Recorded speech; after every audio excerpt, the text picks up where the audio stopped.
25 Oktoba mwaka 2004, Rais wa awamu ya tatu hayati Benjamin Mkapa kwa nafasi yake kama mwenyekiti wa CCM alitoa hotuba muhimu sana kwa kutumia jukwaa la mkutano wa halmashauri kuu ya CCM. Pamoja na mambo mengine, alizungumzia sifa 4 za ushupavu wa uongozi. Ya kwanza ni upeo mkubwa wa kubuni malengo na dira. Pili ni uongozi madhubuti wa watu na rasilimali kuelekea kwenye malengo hayo na kuzingatia dira. Tatu, hili muhimu zaidi, baada ya kuridhia malengo ni ung'ang'anizi na kukataa kuyumbishwa bila sababu za msingi. Na 4 ni ujasiri wa kusimamia na kutetea maadili. Mwisho wa kunukuu.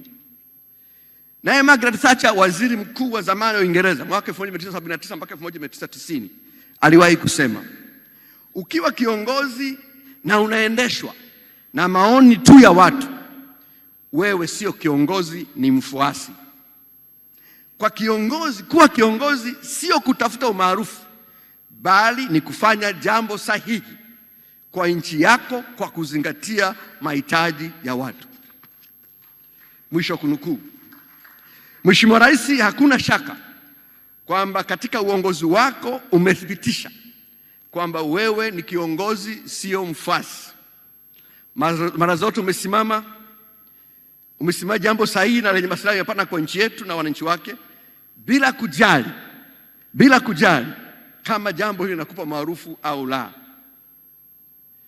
Una maono, una dira, una malengo, na pale ulipoweka malengo na kufanya uamuzi, ulisimamia utekelezaji wake na ulikataa kata kuyumbishwa bila sababu za msingi.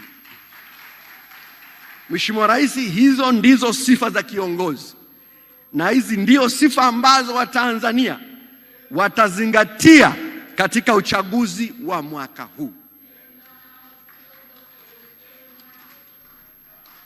Mheshimiwa Rais, kwa mara nyingine tena nikushukuru sana kwa nafasi ulionipa ya kuzungumza hapa.